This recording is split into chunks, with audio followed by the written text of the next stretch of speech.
Hi, എല്ലാവർക്കും Man United സ്റ്റുഡിയോയുടെ അടുത്ത എപ്പിസോഡിലേക്ക് സ്വാഗതം. എന്താ ചെയ്യാ, ഇന്നലെ 1:30 അതായത് രാത്രി 1:30 തൊട്ട് 3:15 വരെ കുട്ടി ഇരുന്ന് കണ്ടാ കളിയാ. മുഖമൊക്കെ നോക്കി അറിയാം, ഇപ്പോഴും അറിയാം. ഡിസപ്പോയിന്റ്മെന്റ്. അതായത് ഞാൻ റോയ് കെയിൻ ഒരു കാര്യം പറഞ്ഞിട്ടുണ്ടായിരുന്നു, അല്ലെങ്കിൽ റോയ് കെയിൻ മാച്ച് കഴിഞ്ഞിട്ടുള്ള ഒരു ഇന്റർവ്യൂല് ഒരു കാര്യം പറഞ്ഞിട്ടുണ്ടായിരുന്നു നമ്മുടെ ടീമിനെ കുറിച്ച്. എനിക്ക് ഈ ടീമിനെ മനസ്സിലാവുന്നില്ല, നമ്മൾ വിചാരിക്കുന്ന കളികളൊക്കെ നമ്മൾ കൊണ്ടുപോയി തോക്കും, അല്ലെങ്കിൽ നമ്മൾ തോക്കും എന്ന് വിചാരിച്ച് ഇരിക്കുന്ന കളികളൊക്കെ നമ്മൾ ജയിക്കും. അങ്ങനെയാണ് ഇപ്പൊ നമ്മുടെ ടീം പോയിക്കൊണ്ടിരിക്കുന്നത്. സീരിയസ്ലി റെലഗേഷൻ ടീമില് അല്ലെങ്കിൽ റെലഗേഷൻ റൗണ്ടിൽ എത്തി നിൽക്കുന്ന വെസ്റ്റ് ഹാമിനെ പോലത്തെ ഒരു ടീമിനെതിരെ ഇന്നലത്തെ നമ്മുടെ പെർഫോമൻസ് മോശമായിരുന്നു. കാരണം നമ്മൾ ഇന്നലെ ജയിച്ചെങ്കിൽ നമുക്ക് 5ാം സ്ഥാനത്ത് സോളിഡ് ആയിട്ടുള്ളൊരു പൊസിഷൻ ഉറപ്പിക്കാൻ പറ്റുമായിരുന്നു. ഇന്നലത്തെ ഒറ്റ മാച്ചിന്റെ എന്നിട്ട് നമുക്ക് അതിൻ്റെതായ അഡ്വാൻറ്റേജസ് മുഴുവൻ ഉണ്ടായിരുന്നിട്ട് പോലും നമുക്ക് ജയിക്കാൻ പറ്റിയില്ല. അത് പ്ലേയേഴ്സിന്റെ ഭാഗത്തുള്ള മിസ്റ്റേക്സ് ഉണ്ട്, അമോറിം അതായത് കോച്ചിന്റെ ഭാഗത്തുള്ള മിസ്റ്റേക്സ് ഉണ്ട്, ഉറപ്പാണ്. ഇന്നലെ അതായത് 1-2 പ്ലേയേഴ്സിൽ മാത്രം ഒതുങ്ങി നിൽക്കുന്ന ഒരു കാര്യമല്ലായിരുന്നു ഇന്നലെ. ഒരുവിധം ഭൂരിഭാഗം ടീമിലും അത് അഫക്റ്റ് ചെയ്തിട്ടുണ്ടായിരുന്നു. കാരണം നമുക്ക് ആഴ്ചയിൽ ആകെ ഒരു മത്സരമേ വരുന്നുള്ളൂ, അല്ലെങ്കിൽ 4 ദിവസം 5 ദിവസം ഇടവിട്ട് വരുന്ന ഒരു മത്സരം വരുന്നുള്ളൂ. അതിൽ പോലും ഉമ്മാർക്ക് ഈ പറഞ്ഞ തരത്തിലുള്ള പെർഫോമൻസ് തരാൻ പറ്റുന്നില്ലെങ്കിൽ പിന്നെ ആകെ കൂടി ആഴ്ചയിൽ 1-2 മത്സരമേ വരുന്നുള്ളൂ. അതും ഈ മാസം നമ്മളെ സംബന്ധിച്ചിടത്തോളം നമ്മൾ എല്ലാ വട്ടവും പറയുന്ന പോലെ നമുക്ക് കുറച്ചും കൂടി പോയിന്റുകൾ നേടിയെടുക്കാൻ പറ്റുന്ന ഒരു ടൈമാണ്. അതുപോലുള്ള ടീമുകളാണ് നമ്മുടെ സ്കോഡ് വാല്യൂ ഇതൊക്കെ വെച്ച് നോക്കുമ്പോൾ അതിനും കുറഞ്ഞ ടീമുകൾക്കെതിരെയാണ് നമുക്ക് മത്സരിക്കേണ്ടത്. എന്നിട്ട് പോലും നമ്മുടെ അവസ്ഥ അതാണ്.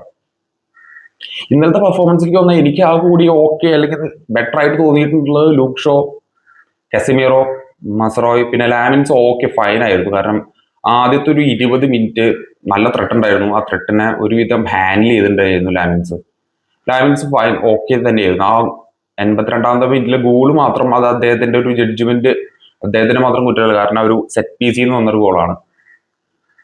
പക്ഷെ എങ്കിലും ലാമിൻസ്, അതുപോലെ തന്നെ ഹെവൻ ആ ഫസ്റ്റ് ലെവലിൽ ഞാൻ കണ്ടപ്പോൾ എനിക്ക് എന്തോ ഇത് ഫസ്റ്റ് ലെവലിൽ എനിക്ക് പെട്ടെന്ന് പ്രെഡിക്റ്റ് ചെയ്യാൻ പറ്റില്ല. ഞാൻ ഡിലേറ്റിനാണ് പ്രെഡിക്റ്റ് ചെയ്തിട്ടുണ്ടായിരുന്നു, പക്ഷെ പെട്ടെന്ന് അത് മനസ്സിലായില്ല. പക്ഷെ അദ്ദേഹത്തിന്റെ പെർഫോമൻസ് സോളിഡ് ആയിരുന്നു. കാരണം അദ്ദേഹം വളരെ നന്നായിട്ട് പല ടൈമിൽ റിക്കവറീസ് ചെയ്യുന്നുണ്ടായിരുന്നു, മിസ്റ്റേക്സുകൾ വരുത്തുന്നുണ്ടായിരുന്നു ചെറുതായിട്ടെങ്കിലും. പക്ഷെ നമ്മൾ വിചാരിച്ചതിൽ നല്ല പെർഫോമൻസ് ആയിരുന്നു. പക്ഷെ ഡിസപ്പോയിന്റ്മെന്റിങ് ആയിട്ടുണ്ടായിരുന്നത്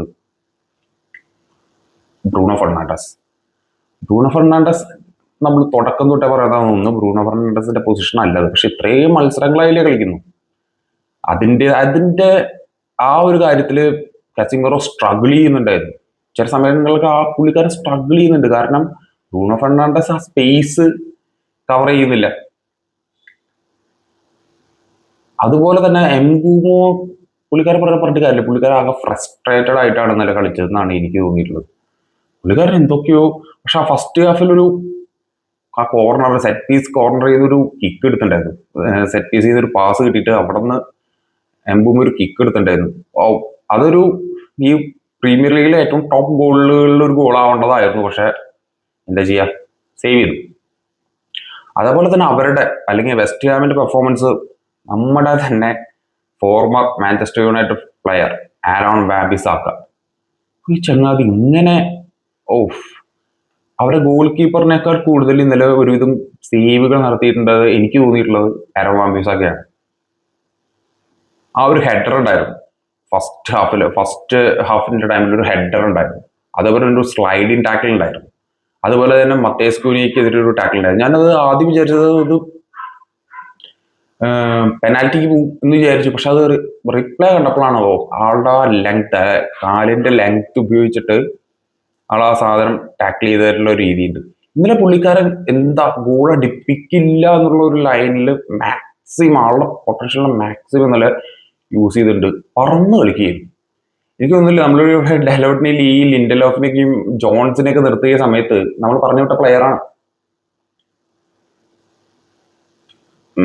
ശരിയാണ്, പരിക്കുകൾ ഉണ്ടായിരുന്നു, അല്ലെങ്കിൽ നമുക്കെതിരെ അധികം ഓവറായിട്ടുള്ള ഒരു പെർഫോമൻസ് നടത്തിയിട്ടില്ല അധികം. പക്ഷെ എങ്കിലും ആളുടെ പൊട്ടൻഷ്യൽ അപാരമായിരുന്നു. അന്നത്തെ ചില മത്സരങ്ങളൊക്കെ കണ്ടാൽ നമുക്കറിയാം. കരാബോ കപ്പിന്റെ ഫൈനലൊക്കെ കണ്ടു കഴിഞ്ഞാൽ ഓർമ്മയുണ്ടാവും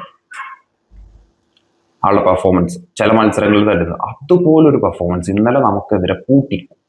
ഇന്നലെ ആരോൺ വാൻ-ബിസാക്ക് ഉണ്ടായിരുന്നില്ലെങ്കിൽ, അല്ലെങ്കിൽ ആരോൺ വാൻ-ബിസാക്ക് ഇന്നലെ ഒരു ഔട്ട് ഓഫ് ഫോം ആയിരുന്നെങ്കിൽ നമുക്കൊരു 3 അല്ലെങ്കിൽ 4 ഗോളിൽ നമ്മൾ ചിലപ്പോൾ വിജയിച്ചായിരിക്കും. അതുപോലെ ഇമ്പാക്ട് അവരുടെ ഗോളിയേക്കാൾ കൂടുതൽ സേവുകൾ നടത്തി. കാരണം അവിടേക്ക് ആയിരുന്നു, അതായത് ബോക്സിനുള്ളിൽ ടാക്കിൾ ചെയ്യാന്ന് പറഞ്ഞു കഴിഞ്ഞാൽ അത്രയും റിസ്ക് എലമെന്റിൽ പുള്ളിക്കാരൻ ഇന്നലെ 1, 2, 3 ടാക്കിളുകൾ കൂടുതൽ നടത്തിയിട്ടുണ്ട്. അതേപോലെ തന്നെ അവരുടെ വെസ്റ്റ് ഹാമിന്റെ ബ്രൗൺ, പുള്ളിക്കാരൻ ഇടുന്ന എഫേർട്ട് ടീമിന് വേണ്ടി ഇപ്പോഴും പുള്ളിക്കാരൻ എഫേർട്ട് അത് ബ്രില്യൻ്റ് ആയിരുന്നു ഇന്നലത്തെ മത്സരത്തിൽ. നമ്മുടെ ഭാഗത്തേക്ക് വന്നു കഴിഞ്ഞാൽ ഇതായിരുന്നു, അല്ലെങ്കിലും ഇതായിരുന്നു അവസ്ഥയെങ്കിലും നമ്മളൊരു സോളിഡ് ആയിട്ട്, അല്ലെങ്കിൽ നമ്മളൊരു ഫസ്റ്റ് ഹാഫ് കഴിഞ്ഞ് സെക്കൻഡ് ഹാഫിൽ കുറച്ചും കൂടി ബെറ്റർ ആയിട്ടുള്ള പെർഫോമൻസ് നടത്തി വരുന്നുണ്ടായിരുന്നു. നമ്മൾ അതുവഴി ഒരു ഗോൾ സ്കോർ ചെയ്തു. പിന്നീട് അങ്ങോട്ട് നമ്മൾക്ക് വന്നിട്ടുള്ള സബ്സ്റ്റിറ്റ്യൂഷൻസ്, എക്സ്പെഷ്യലി ഡോർഗു. ഡയലോട്ട് അത്ര മികച്ചതായിരുന്നു, സൂപ്പർ ആയിരുന്നു എന്ന് വെച്ച് കഴിഞ്ഞാൽ ഡോർഗു വന്നപ്പോഴാണ് ഡയലോട്ട് എത്രത്തോളം ഉണ്ടായിരുന്നു എന്ന് വീണ്ടും മനസ്സിലായത്. ഇതിനു മുമ്പ് നമുക്കത് മനസ്സിലായിട്ടുണ്ടായത് വേറൊരു മത്സരത്തിൽ നോട്ടിംഗ്ഹാമിനെതിരെ. പക്ഷെ ഇന്നലത്തെ മത്സരത്തിൽ അത് ഒന്നും കൂടി, എന്താണ് ചെങ്ങായി അതിൻ്റെ ഉള്ളിൽ കിടന്ന് കാണിക്കുന്നത്? ഒരു തരത്തിലും ഒരു ഇമ്പാക്ട് ഉണ്ടാക്കാതെ വെറുതെ ലൂസ് ബോൾ, പന്ത് ലൂസ് ചെയ്യാം. അതുപോലെ തന്നെ ഉഗാർട്ടെ, എനിക്കറിയില്ല കോബി മൈനുവിന് ഇപ്പോഴും എന്താണ് അമോറിമും കോബി മൈനുവും തമ്മിലുള്ള ഇഷ്യൂ എന്ന്.